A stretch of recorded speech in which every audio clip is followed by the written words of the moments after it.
My dear students, doctor James Tyler Kent രചിച്ച lectures on homoeopathic materia medica എന്ന പുസ്തകത്തെ ആധാരമാക്കിയുള്ള ഈ പ്രോഗ്രാമിലേക്ക് നിങ്ങൾക്കേവർക്കും വീണ്ടും സ്വാഗതം. ഈ പരമ്പരയുടെ 322 എപ്പിസോഡിൽ അർജൻറ്റം മെറ്റാലിക്കം എന്ന അധ്യായത്തിൻ്റെ 3-ാം ഭാഗമാണ് നമ്മൾ പരിഗണിക്കുന്നത്. ഈ ഭാഗത്ത് നേരെ തുടക്കത്തിൽ സൂചിപ്പിച്ച തരണാസ്ഥികളുമായിട്ട് ബന്ധപ്പെട്ട വെള്ളിയുടെ വളരെ പ്രധാനപ്പെട്ട ഒരു ലക്ഷണം തരണാസ്ഥികളെ കട്ടിയുണ്ടാക്കുന്നു, അവിടെ വീക്കം വരിക, അതിനെക്കുറിച്ചുള്ള ഒരു വിശദീകരിച്ച ഒരു ഭാഗമാണ് ഇവിടെ കൂടുതലും വരുന്നത്. കൺപോളകൾ, മൂക്ക്, ചെവി ഒക്കെയുമായിട്ട് ബന്ധപ്പെട്ട അല്ലെങ്കിൽ സന്ധികളിലെ തരണാസ്ഥികളുമായിട്ട് ബന്ധപ്പെട്ട വിശദാംശങ്ങൾ പറയുന്നുണ്ട്.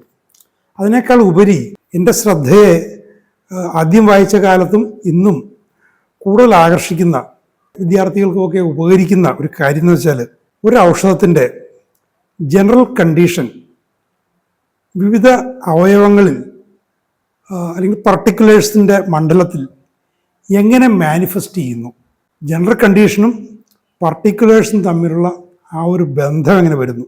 മറ്റൊരു വിധത്തിൽ പറഞ്ഞാൽ, ഒരു ജനറൽ സ്റ്റേറ്റിന് വിരുദ്ധമായി ഒരു ലക്ഷണം, അതായത് അതിൻ്റെ മാനിഫെസ്റ്റേഷൻ, ഒരു അവയവത്തിലെ ഒരു ലോക്കൽ മാനിഫെസ്റ്റേഷൻ, അത് വിരുദ്ധമായി വന്നു കഴിഞ്ഞാൽ അതൊരു ജനറലിൻ്റെ മാനിഫെസ്റ്റേഷൻ എന്ന് പറയാതെ അതിനെ ഒരു പർട്ടിക്കുലർ എന്ന് തന്നെ നമുക്ക് പിടിക്കാൻ പറ്റും. അപ്പോൾ നമ്മൾ നേരത്തെ കഴിഞ്ഞ ഭാഗത്തൊക്കെ നമ്മൾ കണ്ടു പരസ്പര വിരുദ്ധമായ ലക്ഷണങ്ങൾ, അപവാദം എന്ന് പറയാവുന്ന, ഒരു കോൺട്രഡിക്ഷൻ എന്ന് പറയാവുന്ന കാര്യങ്ങൾ. അത് വാസ്തവത്തിൽ അതിൽ ഭയപ്പെടാനൊന്നുമില്ല, ഒരു പർട്ടിക്കുലർ, അതിൽ തന്നെ അതൊരു പർട്ടിക്കുലറാണ്.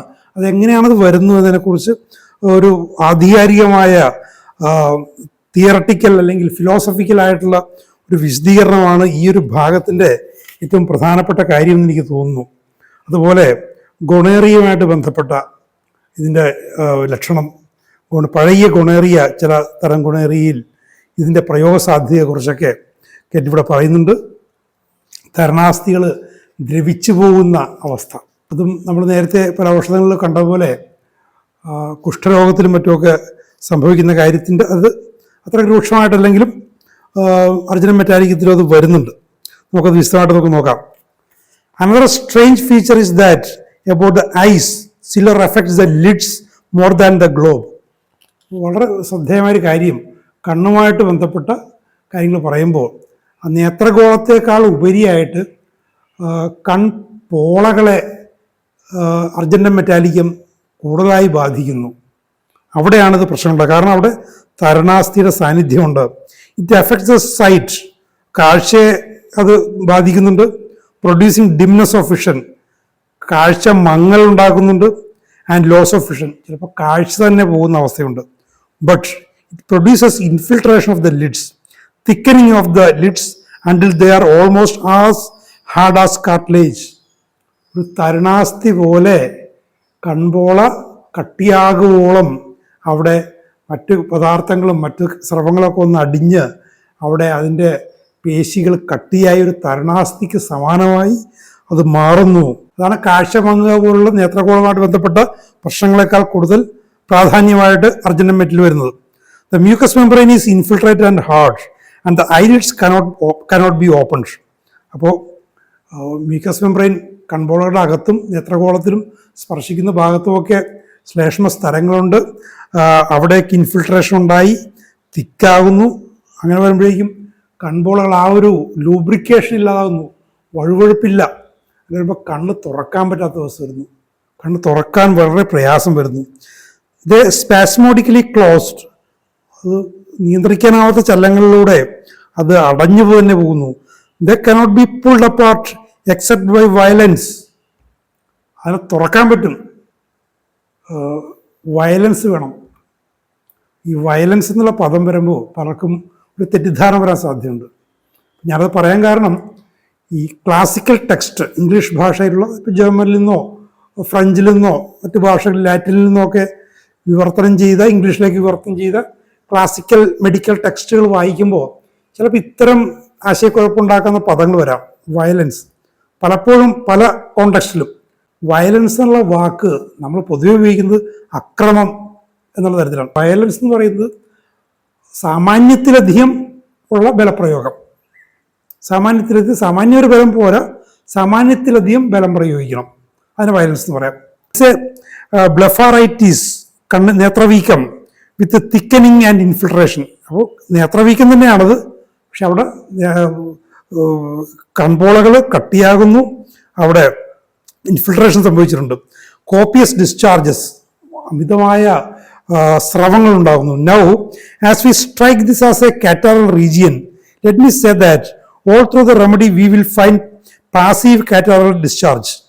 അപ്പോൾ ഇതൊരു കണ്ണിനെ ഒരു കാറ്ററൽ റീജിയനായിട്ട്, ശ്ലേഷ്മസ്തരമുള്ളൊരു മേഖലയായിട്ട് കണ്ണിനെ നമ്മൾ കാണുകയാണെങ്കിൽ, അതിനെ അങ്ങനെ നമ്മൾ ക്ലാസിഫൈ ചെയ്യുകയാണെങ്കിൽ, ഒരു കാര്യം പറയാമെന്നാണ് എൻ്റെ പറയുന്നത്. അവിടെ പാസീവായിട്ടുള്ള കാറ്ററൽ ഡിസ്ചാർജസ് ഈ ഔഷധം ഉണ്ടാക്കും. എവിടെയും ഉണ്ടാക്കും, കണ്ണിനുണ്ടാക്കും. ആക്റ്റീവായിട്ടുള്ളതല്ല, പാസീവായിട്ട്. അത് നമുക്ക് നിയന്ത്രിക്കാൻ പറ്റില്ല. ആ രോഗിക്ക് നിയന്ത്രിക്കാൻ പറ്റാത്ത തരത്തിൽ അവിടെ കാറ്ററൽ ഡിസ്ചാർജസ് ഉണ്ടാകുന്നു കണ്ണുമായിട്ട് ബന്ധപ്പെട്ട്. In some instances thick and yellow, ചിലപ്പോൾ അത് കട്ടിയുള്ളതാകാം, മഞ്ഞ നിറത്തിലാകാം. പക്ഷെ പൊതുവെ അർജുനമെറ്റിന്റെ സ്വഭാവം അങ്ങനെയല്ലല്ലോ. But at the same time little passive, A passive state of the mucous membrane. അപ്പോൾ പാസീവായിട്ടുള്ള, അതായത് അതിൻ്റെ ഒരു ശരിയായ രീതിയിൽ അത് പ്രവർത്തിക്കുന്നില്ല, ആക്റ്റീവ് ആകുന്നില്ല. ആക്റ്റീവ് ആയിക്കഴിഞ്ഞാൽ മ്യൂക്കസ് മെംബ്രെയിൻ്റെ അനാവശ്യമായ സെക്രഷൻസ് ഇല്ലാതാവും. ഇവിടെ നമ്മളെ നിയന്ത്രണത്തിലല്ലാതായി അത് സ്വതവേ ഇങ്ങനെ സ്രവങ്ങൾ ഉൽപ്പാദിപ്പിച്ചുകൊണ്ടിരിക്കുകയാണ്. In some instances thick and yellow, അപ്പോൾ ചില സമയങ്ങളിൽ കട്ടിയായിട്ട് മഞ്ഞ നിറത്തിൽ വരും, പക്ഷേ പൊതുവെ ഒരു പാസീവായിട്ടുള്ള ഡിസ്ചാർജാണ് ഇതിലുള്ളത്. But the characteristics, the principal discharge of argentum met grey thick tenacious mucus. Argentum മെറ്റിൻ്റെ തനി സ്വഭാവം എന്ന് വെച്ച് കഴിഞ്ഞാൽ ഗ്രേ കളർ ഡിസ്ചാർജാണ് അതിൻ്റെ പൊതു അവസ്ഥ. പക്ഷെ അതിൻ്റെ എക്സെപ്ഷൻ എന്ന രീതിയിൽ മഞ്ഞ നിറത്തിലൊക്കെ വരാം.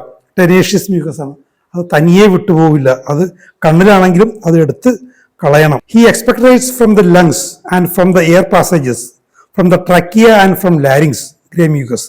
അപ്പോൾ ശ്വസനമായിട്ട് ബന്ധപ്പെട്ട, തൊണ്ടയുമായിട്ട് ബന്ധപ്പെട്ട ആ പാസേജസിൽ നിന്ന് മുഴുവൻ ഈ തരത്തിലുള്ള കഫത്തിൻ്റെ സ്രവമുണ്ട്. പക്ഷെ അതെല്ലാം പൊതുവെ ചാര നിറത്തിൽ, ഗ്രേ നിറത്തിലുള്ളതാണ്. Grey mucus from the vagina, grey mucus from urethra, grey mucus from the eyes. എല്ലാ ഭാഗങ്ങളിൽ നിന്നും, വജൈനയിൽ നിന്നും യുറേത്രയിൽ നിന്നും കണ്ണുകളിൽ നിന്നും ഒക്കെ വരുന്നത് ഈ ഗ്രേ നിറത്തിലുള്ള, ചാര നിറത്തിലുള്ള കഫമാണ്. Only in a few instances does it have yellow discharges. ചുരുക്ക സമയങ്ങളിൽ മാത്രമേ മഞ്ഞ നിറത്തിൽ ഉള്ള സ്രവങ്ങൾ അർജന്റം മെറ്റിലുള്ളൂ. When ulceration takes place as in the larynx and on the eyelids we have from this ulceration thick yellow discharges. അപ്പോൾ വ്രണമുണ്ടായി, സ്വനപേടകത്തിലോ ശ്വസനപേടകത്തിലോ കൺപോളകളിലോ വ്രണങ്ങൾ ഉണ്ടായിക്കഴിഞ്ഞാൽ കട്ടിയുള്ള മഞ്ഞ നിറത്തിലുള്ള സ്രവം വരാം. പക്ഷേ പൊതുവെ ഗ്രേ ആണ്. വ്രണങ്ങൾ വന്നാലും പൊതുവെ ഗ്രേ ആണ്. അതിനൊരു എക്സെപ്ഷൻ ഉള്ളത് യുറേത്ര. മൂത്രാശയത്തിൻ്റെ ഭാഗത്തു നിന്നും ഗ്രേ കളർ വരുന്നില്ല. ബാക്കി എല്ലായിടത്തു നിന്നും പൊതുവെ ഗ്രേ കളറുള്ള ഡിസ്ചാർജാണ് അർജന്റം മെറ്റിലുള്ളത്. It has cured old case of chronic gonorrhoea. പഴകിയ സ്ഥായിയായ ഗൊണേറിയയെ ഇത് സുഖപ്പെടുത്തിയിട്ടുണ്ട്. അത് അതിനെക്കുറിച്ചുള്ള സൂചന തുടക്കത്തിലെ കെൻറ്റ് പറഞ്ഞിട്ടുണ്ട്. ഇതിൻ്റെ ഔഷധത്തിൻ്റെ ബേസിക് നേച്ചറിനെ കുറിച്ച് പറയുമ്പോൾ, if you get the general character of the remedy we know what to expect when it goes to each region. ഇവിടെയാണ് ഞാൻ പറഞ്ഞ കാര്യം. ഒരു ജനറൽ ക്യാരക്ടറിസ്റ്റിക്, ഒരു പൊതു സ്വഭാവം, ഔഷധത്തിൻ്റെ ജനറാലിറ്റി, എങ്ങനെ ഓരോ ഭാഗത്തും അതെങ്ങനെ അത് പ്രകടിക്കപ്പെടുന്നു എന്നുള്ളത്. If you do not know the general character of a remedy we do not know what to expect. അപ്പോൾ ഒരു ഔഷധത്തിൻ്റെ അർജന്റം മെറ്റായാലും എന്തായാലും അതിൻ്റെ പൊതു സ്വഭാവം, അതിൻ്റെ ജനറൽ കണ്ടീഷൻ അറിയില്ലെങ്കിൽ ഓരോ അവയവത്തിൽ നിന്നും ഓരോ മേഖലയിൽ നിന്നും എന്ത് ഉണ്ടാക്കും, ആ ഔഷധം എന്ത് കാണിക്കും, എന്ത് മാനിഫെസ്റ്റ് ചെയ്യും, ചികിത്സയിൽ നമുക്ക് എന്ത് പ്രതീക്ഷിക്കാം എന്ന് മനസ്സിലാക്കില്ല. ഒരു ഔഷധത്തിൻ്റെ ജനറൽ കണ്ടീഷനും അത് ഓരോ ഭാഗത്തും എങ്ങനെ മാനിഫെസ്റ്റ് ചെയ്യുന്നതെന്നും ഒരേപോലെ അറിഞ്ഞിരിക്കണം. And if we get into a region where we have the very opposite of it, we know that it is a particular. അപ്പോൾ ഒരു ഭാഗത്ത് ഒരു ജനറൽ കണ്ടീഷന് വിരുദ്ധമായി ഒരു കാര്യം ഒരു ഭാഗത്ത് നിന്ന് കാണുകയാണെങ്കിൽ അതൊരു പർട്ടിക്കുലറാണ്. അതിൻ്റെ പർട്ടിക്കുലറായിട്ട് കാണും. അപ്പം നേരത്തെ കോൺട്രഡിക്ടറി ആയിട്ടുള്ള കാര്യങ്ങൾ നമ്മൾ കണ്ടു, എക്സെപ്ഷണൽ കാര്യങ്ങൾ, അതൊരു അപവാദമാണെന്ന് കണ്ടു. ആ അപവാദം വാസ്തവത്തിൽ അതിനെ എന്ത് വിളിക്കണം, ഏത് വിഭാഗത്തിൽ പെടുത്തണം എന്ന് കൂടെ കണ്ട് വിശദീകരിക്കുകയാണ്. കാരണം അത് ഒരു പർട്ടിക്കുലറാണ്. And does not conform to its generals. കാരണം അതതിൻ്റെ പൊതു സ്വഭാവത്തോട് അത് യോജിക്കുന്നില്ല, അത് വിരുദ്ധമായിട്ട് നിൽക്കുകയാണ്. അതൊരു പർട്ടിക്കുലറാണ്. അപ്പോൾ ആ ഒരു വാല്യൂവേ നമ്മൾ റിപ്പർട്ടൈസിങ്ങിൽ അതിന് കൊടുക്കാവൂ. അത് കണ്ടുകൊണ്ട് നമ്മൾ അത് മൊത്തം മാറ്റിവെക്കരുത്. ജനറൽ കണ്ടീഷൻസ് ആണ് rule. But first of all we have to single out what is general. കണ്ടോ, ആദ്യം ചെയ്യേണ്ടത് ആ രോഗിയുടെ പൊതു അവസ്ഥയിൽ എന്താണ് ജനറൽസ് എന്ന് അതിനെ വേർതിരിച്ച് മാറ്റണം. Single out. ജനറലും പർട്ടിക്കുലറും തിരിച്ചറിയണം. ജനറൽ സിംറ്റംസിനെ, വളരെ സ്ട്രോങ് ആയിട്ടുള്ള ജനറൽ സിംറ്റംസിനെ എടുത്ത് വ്യവച്ഛേദിച്ചറിഞ്ഞ് മാറ്റി നിർത്തണം. അങ്ങനത്തെ ഒരു 5-6 ജനറൽ സിംറ്റംസ് കിട്ടിയാൽ നിങ്ങൾ രക്ഷപ്പെട്ടു.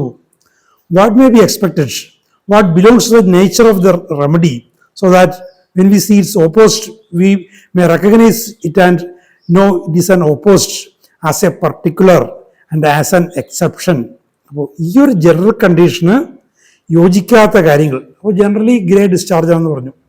അതിന് പകരം ഒരു ഗ്രീനിഷ് ഡിസ്ചാർജ് വരാം, യെല്ലോയിഷ് ഡിസ്ചാർജ് വരാം. അങ്ങനെ വരുമ്പോൾ അത് വിരുദ്ധമായിട്ട് കാര്യമായിട്ട് വരുമ്പോൾ അതൊരു പർട്ടിക്കുലറാണ്.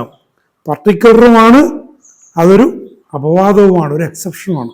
അപ്പോൾ പൊതുവേ പറഞ്ഞു കഴിഞ്ഞാൽ അതിനൊരു പർട്ടിക്കുലറിൻ്റെ ഗണത്തിലേ അത് വരുവുള്ളൂ. അപ്പോൾ ആ പർട്ടിക്കുലറിന് കൊടുക്കേണ്ട വില മാത്രം അതിന് കൊടുത്താൽ മതി. He's one of the characteristic features of argentum itching. ഇനി അർജൻറ്റത്തിൻ്റെ ചൊറച്ചിൽ, അതിനെക്കുറിച്ചുള്ള ഒരു ക്യാരക്ടറിസ്റ്റിക് സ്വഭാവങ്ങൾ എന്ന് പറയുകയാണ്. അത് കൊട്ടേഷനിലാണ്. Scratching until bleeding in the ear. ചെവിയിൽ ചൊറിഞ്ഞ് ചോര വരുവോളം ചൊറിയും. ഒരു പോറ് പറഞ്ഞിരിക്കുന്നതാണ് സാധ്യത. Now this itching involves the whole outside ear. ചെവിയുടെ പുറം ഭാഗം മുഴുവൻ ഈ ചൊറിച്ചിലുണ്ട്. And extends into the ear. എന്നിട്ട് അത് ചെവിയുടെ അകത്തേക്ക് കൂടി പടർന്നു വരുന്നു. So he scratches the ear until it is red and swollen and bleeds. ചെവി മാന്തി ചുവന്ന് വിങ്ങി അതിന് ചോര വരുവോളം അപ്പോഴും ചൊറിച്ചിലിന് ശമനമില്ല. The cartilage of the ear is lumpy and nodular is infiltrated. അപ്പം അങ്ങനെയുള്ള ആ ഒരു ചെവിയുടെ ആ തരണാസിയുടെ അവസ്ഥ പറയുകയാണ്. അത് കട്ടിയായിട്ട് കട്ട പോലെ ഇരിക്കുകയാണ്. അവിടെ മുഴകളുണ്ടാകാം, അവിടെ ഇൻഫിൽട്രേഷൻ ഉണ്ടായി കഴിഞ്ഞു. അത് അങ്ങനെയുള്ള ചെവിയിലാണ് ഈ സംഭവം. The cartilage of the nose are also infiltrated. മൂക്കിൻ്റെ തരണാസികൾ ഇതേപോലെ ഇൻഫിൽട്രേഷൻ ഉണ്ടായി പദാർത്ഥങ്ങൾ വന്ന് അടിഞ്ഞ് കട്ടിയായിട്ടുണ്ട്. Argentomet cures many of these cases that are operated on when they have some portion of the inside of the nose removed by the surgeon so that the patient can breathe better. അപ്പോൾ ഇങ്ങനെ മൂക്കൊക്കെ വന്ന് കട്ടിയായി വന്ന് അടഞ്ഞിട്ട് രോഗിക്ക് ശ്വസിക്കാൻ പറ്റുന്നില്ല. അപ്പോൾ സർജൻ്റെ അടുത്ത് കൊണ്ടുപോയി. സർജൻ കുറെ ഭാഗങ്ങൾ മുറിച്ചു കളഞ്ഞേ നടക്കുകയുള്ളൂ. ആ കട്ടിയായ പ്രക്രിയ വീണ്ടും തുടരും, പഴയ അവസ്ഥയിലേക്ക് തിരിച്ചു പോകാം. ഇനി കൊട്ടേഷനാണ്. Thickening of the bones in the nose, the thickening and building up of the mucous membrane and the cellular tissues in the nasal passages. നാസാരന്ധ്രങ്ങളിൽ ആ മ്യൂക്കസ് മെംബ്രെയിനും ഒക്കെ കട്ടിയായി. മ്യൂക്കസ് മെംബ്രെയിൻ വളരെ മൃദുവായിരിക്കേണ്ടതിന് പകരം വളരെ വിസ്കസ് ആയിരിക്കേണ്ടതിന് പകരം അവിടെ കട്ടിയായി പോയി. ശ്വാസം കഴിക്കാൻ തന്നെ പറ്റുന്നില്ല. Argentum met is often indicated in such cases. അങ്ങനെയുള്ള അവസ്ഥകളിൽ ഈ കാർട്ടിലേജസ് മറ്റുമൊക്കെ കട്ടിയായി വിങ്ങി അവിടെയുള്ള ശ്ലേഷ്മ സ്ഥലങ്ങൾ പോലും കട്ടിയാവുന്ന കാര്യങ്ങൾ പലപ്പോഴും, എല്ലായ്പ്പോഴും എന്നല്ല, പലപ്പോഴും അർജന്റമെറ്റ് അവിടെ വരും, സൂചിക്കപ്പെടും. അപ്പോൾ ജനറൽ കണ്ടീഷൻസും യോജിച്ച് വരുമെന്ന് അർത്ഥം. This remedy has a very decided action. അത്തരം കാര്യങ്ങൾ ഈ തരണാസ്ഥികളിൽ വളരെ നിർണായകമായൊരു പ്രവർത്തനം അർജന്റമെറ്റിനുണ്ട്. Infiltration go on thickening and hardening.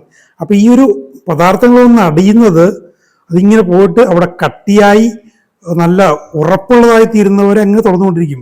And then we have serum in joints.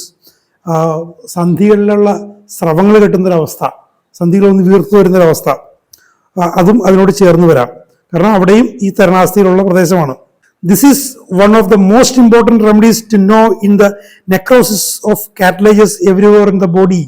ശരീരത്തിന് എവിടെയുമുള്ള തരണാസ്ഥികളിൽ ഈ ദ്രവിച്ചു പോകുന്ന അവസ്ഥ, കുഷ്ഠരോഗികളുടെ കാര്യം പറഞ്ഞില്ലേ, മൂക്കൊക്കെ ദ്രവിച്ചു പോയി ദ്വാരം മാത്രമാകുന്ന അവസ്ഥ, കൺപോള പോയിട്ട് ഞാൻ കണ്ടിട്ടുണ്ട്, കണ്ണടക്കാൻ പറ്റാതെ ഒരു തുണി ഇങ്ങനെ ഇട്ടുകൊണ്ടിരിക്കുന്ന ഒരു കുഷ്ഠരോഗി ഞങ്ങളുടെ നാട്ടിൽ കുമ്പളങ്ങിയിൽ എപ്പോഴും വന്ന ക്ഷേത്രത്തിൻ്റെ മതിലിനടുത്തിരിക്കുമായിരുന്നു. അപ്പോൾ ഇതൊക്കെ ഇതിനോട് നമ്മൾ ചേർത്ത് വായിക്കണം. നമ്മുടെ അടുത്ത് അർജുനൻ്റെ പല ഔഷധങ്ങളും അങ്ങനെയുണ്ട്. ഇതൊക്കെ പറയുമ്പോൾ ഞാൻ കേരളത്തിൽ, വിശേഷിച്ചും മധ്യ കേരളത്തിൽ ഹോമിയോപ്പതിയുടെ വലിയ പ്രചാരണത്തിന് കാരണക്കാരായ ഒരു സന്യാസിയുടെ കാര്യം അദ്ദേഹത്തെക്കുറിച്ച് കൂടുതൽ അന്വേഷിച്ചുകൊണ്ടിരിക്കുകയാണ്. അദ്ദേഹം തെരുവിലെയുന്ന കുഷ്ഠരോഗികളെയും മനോരോഗികളെയും കൊണ്ടുപോയി ചികിത്സിക്കുമായിരുന്നു, സുഖപ്പെടുത്തി അവരെ റീഹാബിലിറ്റേറ്റ് ചെയ്യുകയോ മറ്റൊക്കെ ചെയ്യുമായിരുന്നു. അപ്പോൾ ഞാനീക്കാര്യം പണ്ടൊക്കെ പറയുമ്പോൾ കുഷ്ഠരോഗികളെ സുഖപ്പെടുത്താനോ എന്ന് ചോദിക്കും. പക്ഷെ നമ്മൾ നോക്കുക, എത്രയോ ഔഷധങ്ങളാണ്. കുഷ്ഠരോഗം എന്ന വാക്ക് വേണ്ട, അതിൽ കാണുന്ന രോഗികൾ കാണുന്ന ലക്ഷണങ്ങൾ പ്രകടിപ്പിക്കുന്ന എത്രയോ ഔഷധങ്ങളാണുള്ളത്. But with it must go such nervous and mental symptoms as the remedy has such as I have described. അപ്പോൾ കെൻഡ് അവിടെ ഒരു ടാബ് വെക്കുകയാണ്. അപ്പോൾ എവിടെയെങ്കിലും തരണാസ്ഥികൾ ദ്രവിച്ചുപോയി, കട്ടിയായി ദ്രവിച്ചുപോയി എന്നുള്ളത് കൊണ്ട് അർജൻറ്റമെറ്റ് വരണമെന്നില്ല.